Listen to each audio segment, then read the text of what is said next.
Civil services में जो तीनों पार्ट हैं, hope everyone is aware of that, prelims, mains और इंटरव्यू।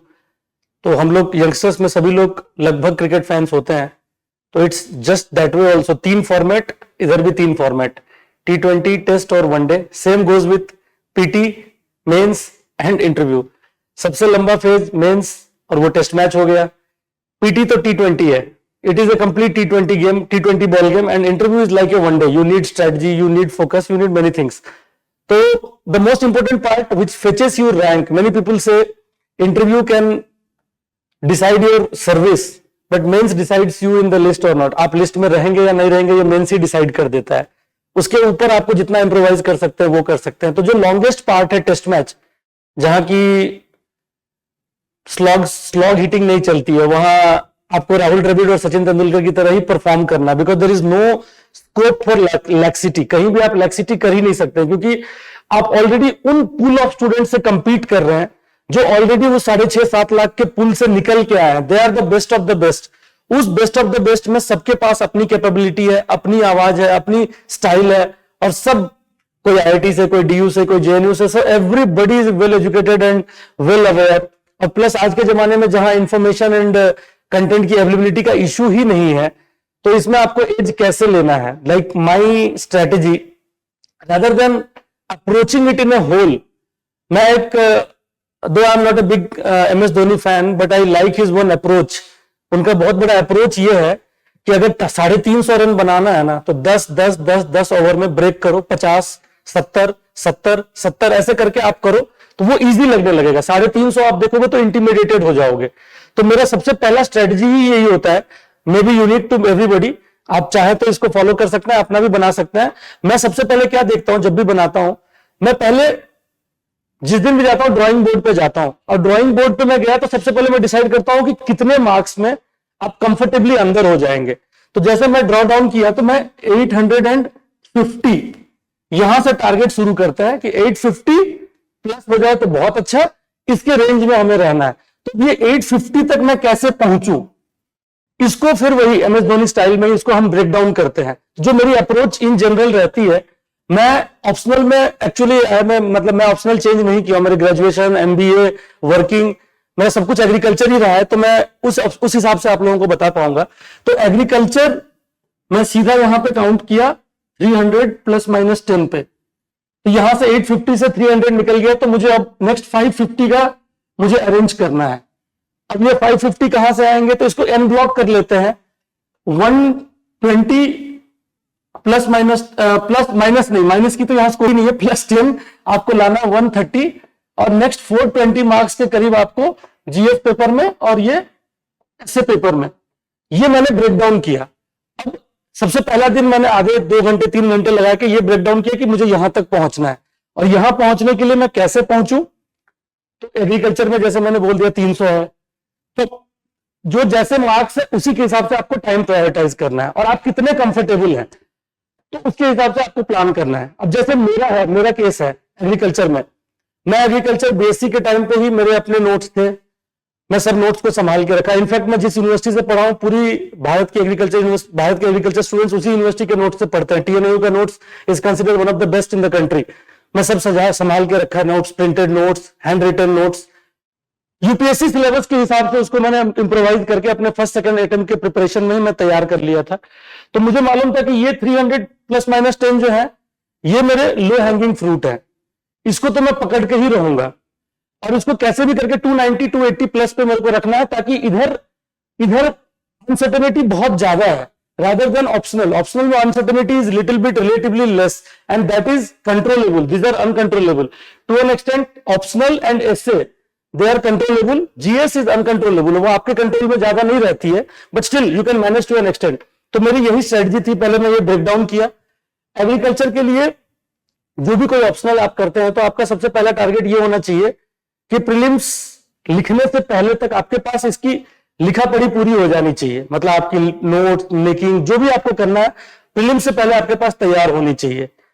प्रीलिम्स के दौरान जो आप स्टडी करते हैं, तो आपका ये होना चाहिए, ऐसे नहीं पढ़ना चाहिए कि मतलब इन माय वे ऐसा नहीं पढ़ना चाहिए कि इसको ऐसे कर लिए, इसको ऐसे कर लिए। आप उसको होलिस्टिकली देखने की कोशिश कीजिए, और प्लस कन्वर्जेंस ढूंढने की कोशिश कीजिए। UPSC is more of late has been area जहां ज्योग्राफी, इकोनॉमिक्स और टूरिज्म मर्ज हो गया, वो एरिया उनके लिए मजेदार हो जाता है। तो वैसे चीजों को rather than reading in silos, आप उसको कंबाइनली पढ़ने की कोशिश कीजिए। Try to combine it in a whole, वो मजा आएगा आपको। प्रीलिम्स में भी हेल्प करेगा, क्योंकि प्रीलिम्स के भी क्वेश्चन आजकल ऐसे हो गए हैं कि मल्टी एंगल से आपको दिमाग लगाना पड़ता है, and same goes for mains also.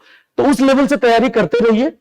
Mindset T20 से टेस्ट में स्विच करने का दिन है। प्रीलिम्स लिखिए, उसके 1-2 दिन के बाद अपने कटअप वटअप चेक कर लीजिए, मिला लीजिए, 2-4 रेप्यूटेड इंस्टीट्यूट वगैरह से देख लीजिए आंसर्स, एंड ज्यादा टाइम वेस्ट नहीं करना है उसके ऊपर। आप सीसेट क्लियर कर रहे हैं, इसमें जितने लोग बता रहे हैं, जो भी इंस्टीट्यूट अपने अपने प्रेडिक्शंस के हिसाब से आते हैं, आप उससे अगर 5-7 मार्क ऊपर नीचे हो, आप तैयारी शुरू कर दीजिए।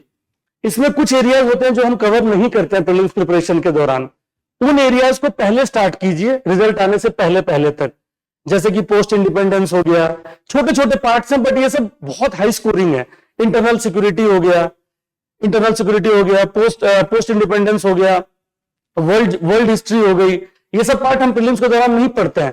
तो इनको क्या है, आपको इस दौरान यूज करना है। और यूटिलिटी इसकी बहुत हाई है। आप इंटरनल सिक्योरिटी देखिएगा तो 30 से 50 नंबर की क्वेश्चन हर बार आती है और लगभग एक ही पैटर्न पे आता है। तो अगर आपकी बेसिक स्ट्रांग है तो आपने 40-50 नंबर तो इंश्योर कर लिया 250 में से। तो मैं उस तरह से स्ट्रेटजी को ना, सिलेबस को बहुत जीरो डाउन करके लेता हूं। जीएस स्कोर एक निकालती भी है सिलेबस का, माइक्रो सिलेबस करके, वो मेरे लिए बहुत यूजफुल रहा था, मैंने उसको यूज भी किया था। वो पूरे यूपीएससी सिलेबस को ब्रेक डाउन कर दिया है एकदम, एक टॉपिक उसमें माइक्रो टॉपिक्स लिस्टिंग्स इन्होंने कर दिया है, जो कि आप you can get it from internet और from the GS score people. आप वहां से लेके आप उसको यूज कीजिए और कंप्लीट करते चलिए। That would be a very much useful strategy. बाकी ऑप्शनल आपके मैंने बता ही दिया। आप जीएस के लिए जैसे मैंने बोला, माइक्रो लिस्टिंग कीजिए, टॉपिक रेडी कीजिए।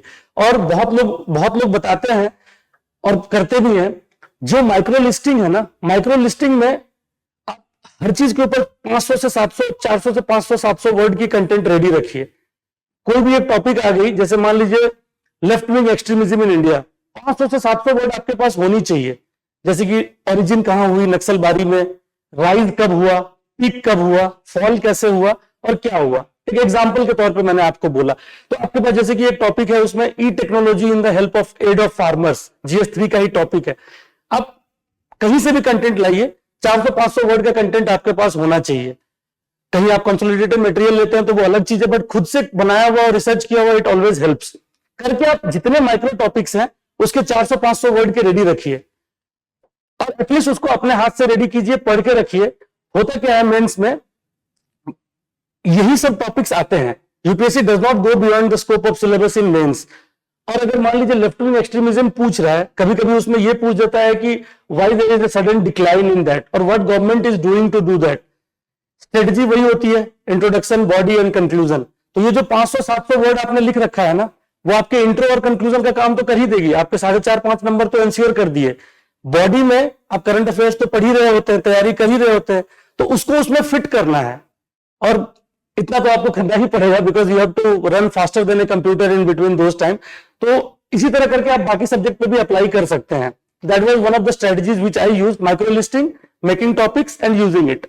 प्लस हम लोग के लिए मैं प्रिपरेशन में बोल सकता हूं, मैं 2 एरा में प्रिपेयर किया हूं, एक 18-19 का एरा और एक 22-23 का एरा। इस बीच में 3-4 साल में बहुत चेंजेस हो गए टेक्नोलॉजी में। We can say pre BC and post BC, before Covid and after Covid, BC और एसी का एरा हो गया। बहुत कुछ चेंज हो गया, एडटेक में चेंजेस आ गई, सब कुछ आ गई। सबसे बड़ा जो रिवोल्यूशन मैं जिसको यूज किया, that was Gemini and chat GPT. इसका मैं बहुत जुडिशियसली यूज किया। अब गूगल सर्च करके 4 जगह से सर्च करने से अच्छा है एक ही आंसर, एक ही प्रीवियस ईयर क्वेश्चंस मेंस के हैं, वो भी एक बहुत इंपॉर्टेंट पार्ट है। उसी के लिए मैंने चैट जीपीटी और जेमिनी यूज किया। आप एक ही आंसर को, जैसे जेमिनी 3 ऑप्शंस देता है आपको, ये डाउनलोड करने की जरूरत नहीं है। जब भी आपको 1 घंटा 1.5 घंटा लगता है, आप उसको यूज कीजिए। जो भी आपको डिफिकल्ट क्वेश्चंस लगते हैं उसके लिए आप यूज कीजिए। मैंने अपने एग्रीकल्चर प्रिपरेशन के लिए प्रीवियस ईयर क्वेश्चंस को सॉल्व करने के लिए बहुत हद तक दोनों का यूज किया, चैट जीपीटी और जेमिनी दोनों का यूज किया। And it is very much big rescuer. Previous year questions का अगर आपके पास सॉल्व है तो बहुत अच्छा है, नहीं तो चैट जीपीटी को आप यूज कीजिए, जेमिनी को यूज कीजिए, बहुत हद तक आपकी प्रिपरेशन को ईजी कर देगा। ये रहा प्रिपरेशन का पार्ट। रहा बात राइटिंग, आंसर राइटिंग का पार्ट, जो मैं 2018 और 19 में लिखा था पेपर, उसमें मैं करीब करीब, मेरी जो सबसे बड़ी प्रॉब्लम लगती है कि मैं सक्सीड क्यों नहीं किया, मैं कभी भी 16-17 क्वेश्चन से ज्यादा किसी पेपर में बना नहीं पाता था। मुझे लगता था कि the best answer question number 1 to 10 में या 1 to 15 में द बेस्ट आंसर लिखूंगा और द बेस्ट मुझे द बेस्ट में ले जाएगा। But I don't know pattern क्या होती है, स्कोरिंग कैसे होती है, but rather than going for the best answer, वो कभी नहीं आएगा। आप कितना भी अच्छा लिखिए, द बेस्ट आंसर नहीं बनता है उस प्रेशर में, उस माहौल में, जहां आपके पास 6.5-7 मिनट से ज्यादा पर क्वेश्चन के लिए होती नहीं है, आप द बेस्ट नहीं लिख सकते हैं। तो आपको एक जुगाड़ू, एक अच्छा answer with a good introduction, attractive introduction and optimistic conclusion, ये दोनों बहुत इंपॉर्टेंट है। बॉडी आप अच्छे से बनाइए, बॉडी में आप जितना हो सके, अगर डिफरेंस पूछा है तो चार्ट बना के डिफरेंस समझाइए, अगर कहीं पे लग रहा है कि मैप की स्कोप है तो मैप डालने की कोशिश कीजिए। ये मेरी प्रॉब्लम थी 18-19 में, मैं मैप्स, चार्ट्स, ये सब में उतना कंफर्टेबल नहीं था। मैं सोचता था कि अच्छा लिख के निकल जाएंगे, बट दिस ईयर, अभी मतलब what I did with many of the questions, इस बार आप GS1 का क्वेश्चन देखिए तो पहला ही क्वेश्चन था कि how did the history of India, sorry geography of India shaped it's history, ऐसा ही कुछ क्वेश्चन था पहला क्वेश्चन। और एक क्वेश्चन था कि नेचुरल रिसोर्सेज का डिस्ट्रीब्यूशन कैसा रहा है इंडिया कोस्टल एरियाज में, वेटलैंड्स का डिस्ट्रीब्यूशन क्या रहा है। तो बोलते हैं ना, पिक्चर स्पीक्स 1000 वर्ड्स। मैप बनाइए, ज्योग्राफिकल फीचर में आप हिमालय को एक्सप्लेन कीजिए, कहीं मानसून की क्वेश्चन, जैसे पुरबैया वाली क्वेश्चन थी जो कि बहुत फेमस हुई है स्टूडेंट्स कम्युनिटी के बीच में, आप बनाइए। माउंटेन रेंज नॉर्थ ईस्ट की बनाइए, वहां से साउथ वेस्ट मानसून का मूवमेंट दिखाइए, और उस पेस में आप यूज कर लीजिए। जितना आप, क्या होता है ना, 13-14 हजार पेपर जब एग्जामिनर चेक करते हैं, इतने पेपर्स चेक करते रहते हैं, तो एक मोनोटोनिसिटी आ जाती है। कुछ आपको अलग देना है, कुछ अलग देना है। जैसे हमारे साथ भी होता है, हर दिन एक ही चीज खा के हम बोर हो जाते हैं, कुछ जैसे ही अच्छा मिलता है हमको मजा आता है। Same goes with paper also, जो मेरी एक्सपीरियंस कहती है आफ्टर राइटिंग 3 मेंस, आप वर्ड कम लिखिए, पिक्टोरियली, ग्राफिकली, आई चार्ट, बार चार्ट, जो भी आप बना सकते हैं, बट रिलेवेंट हो। ये नहीं हो कि पूछा कुछ नहीं, मैप पूछा ही नहीं, जबरदस्ती भी मैं देखा हूं स्टूडेंट्स को भी जबरदस्ती का मैप घुसेड़ते रहते हैं, वो भी नहीं करना है। अगर question of the demand is map, you draw the map. कभी क्वेश्चन आ गया नाटो के बारे में या रेड सी एरिया के क्राइसिस के बारे में, तो एक आप ज्योग्राफी दे देते हैं, तो it depicts to the examiner कि you are aware of certain things, you know the geography, you have a clarity. तो मेरी this will be my suggestion to you. GS1 में बहुत स्कोप होता है मैप यूज करने का, GS2 में खास करके इंटरनेशनल रिलेशन वाले पार्ट में मैप की बहुत स्कोप होती है, और GS3 में साइंस एंड टेक में आप चार्ट, फ्लो, डायग्राम्स, इसकी स्कोप बहुत होती है। एग्रीकल्चर में भी आपके पास स्कोप होती है, क्योंकि एग्रीकल्चर के भी 20-30 क्वेश्चन आते हैं GS3 में इनिशियल पार्ट में, उसमें भी आप यूज कर सकते हैं। इकोनॉमिक्स के क्वेश्चन में आप लाइन ग्राफ ऐसा यूज कर सकते हैं अगर आपके पास टाइम हो। इससे क्या होता है, आपके कंटेंट लिखना कम पड़ता है, पिक्चोरियली ज्यादा आ जाता है, तो आप पेपर आपकी सुंदर दिखने लग जाती है, पहली बात। दूसरी बात, कुछ भी कीजिए, प्रैक्टिस अपने हिसाब से इस तरह से कीजिए कि आपको 20 क्वेश्चन तो अटेम्प्ट करने ही करने हैं। दैट शोज कि how sincere you are towards the every aspect of the paper. Examiner ने इतना पेन लेके, इतना मेहनत लेके 20 क्वेश्चंस बनाया है, और हम 15 करें, 14 करें, तो it's an insult to the merit and capabilities of those. तो हमें हर क्वेश्चन को अटेम्प्ट करने की कोशिश करनी चाहिए, अनटिल अनलेस कि आपको बिल्कुल ही कुछ नहीं पता है। तो rather than writing a story, generally ऐसा होता नहीं है, मेंस कैंडिडेट्स जो भी हैं, जनरली उनको अच्छा खासा नॉलेज रहता है, वो लिख सकते हैं। जो मैंने आपको पहले बोला था कि जो 400-500 वर्ड का बनाइए ना, उसमें से कुछ ना कुछ तो आप लिख ही सकते हैं। You can do something on that aspect, है ना। तो that was some of the my areas जहां मैं मेंस में किया। पेपर पूरा कंप्लीट करने की कोशिश कीजिए। पहले आप माइक्रो लिस्टिंग्स करके टॉपिक बना के रखिए, डायग्राम, चार्ट, पाई चार्ट, ये सब यूज कीजिए। And it may sound very cliché कि हर कोई जो भी क्वालिफाई हो जाता है या हर कोई टॉपर आके यही बात बोलता है, इंप्लीमेंटेबल नहीं है। मैं भी यही सोचता था 18-19 में, लेकिन जब मैं 22-23 में लिखना चालू किया तो मैं भी देखा कि मैं लिख सकता हूं, मैं भी मैप बना सकता हूं। और इस बार मेरे को जितना याद आ रहा है, मैंने करीब करीब 12-13 क्वेश्चंस में मैप्स और ये सब यूज किए हैं। तो आई थिंक उसकी वजह से मुझे I have come into the under 200 rank के अंदर मैं आ पाया हूं। That is also one of the ways जिसमें कि आप मेंस क्रैक कर सकते हैं। बाकी one of the most important thing is that time management in mains is very important. Prelims के बाद जिनका पहली बार निकलता है वो बहुत एंजॉय करते हैं, that is not the end of the journey, वो शुरुआत ही हुई है। इनफैक्ट मैं भी वो गलती किया, जब 18 में निकला प्रीलिम्स, मैं 2 दिन तक तो घूमता ही रह गया, कोई बताने वाला नहीं था, कोई सिखाने वाला नहीं था। लगा मुझे कि यार निकाल लिए तो आगे भी निकल जाएंगे, बट ये गलती आप लोगों को नहीं करना है। एकदम लो की रखिए, एकदम लो की रखिए, थोड़ा बहुत मिल लीजिए, एक दिन एंजॉय कर लीजिए, डिनर कर लीजिए, but no more than 4 to 5 hours should be wasted in celebrating prelims result. Prelims result आपको कहीं नहीं लेके जाएगी, बस मेंस का आपको एक टिकट पकड़ा दिया, उसको कहीं आगे फॉरवर्ड नहीं होगा। आपका रियल टेस्ट मैच जो खेलना है वो मेंस है, और मेंस में आपको इस तरह ब्रेक डाउन करके जो मैं बताया, आप अपने भी स्ट्रेटजीज बना सकते हैं जो आपको सूट करता है। वन साइज फिट्स ऑल तो नहीं हो सकता है, बट ये मेरी स्ट्रेटजी है, ब्रेक डाउन कीजिए, इट गिव्स आपको डायरेक्शन देता है। जहां पे आप स्टडी टेबल पे ऐसे लिख दीजिए 850, एग्रीकल्चर 300, 550 बचा, ऐसे में मेरे को चाहिए, और ये हर दिन मेरे दिमाग में वो फिक्स हो जाना चाहिए। जैसे वो ज्ञान से वसेपुर का ना, हमारे जिंदगी का मकसद डेफिनिट हो चुका है, तो आपकी जिंदगी का मकसद डेफिनिट हो जाना चाहिए। यही हमारी जिंदगी का मकसद है, और हम ऐसे ही डेफिनिट हमें करना है ना। तो this was my strategy for mains. और मेंस एग्जाम के बीच में ज्यादा स्ट्रेस नहीं लीजिए, ज्यादा जब पेपर होता है रेस्ट लीजिए, लंच कीजिए, बढ़िया से पेपर लिखिए, और whatever you know you try to express it. There is no answer called good answer। मैं इस बात पे हमेशा फोकस करता हूं, कोई भी 6 मिनट के अंदर एक एब्सोल्यूट वंडरफुल आंसर नहीं लिख सकता है। चैट जीपीटी को भी 40 सेकंड्स लग जाते हैं, 35 सेकंड से एक आंसर निकालने में, तो आप तो ह्यूमन बीइंग है, वो तो चैट जीपीटी है ना। तो don't get overwhelmed by the main syllabus, break down कीजिए, सब अच्छा लगेगा, and you can be able to do. This was I had to tell about your mains preparation. Thank you.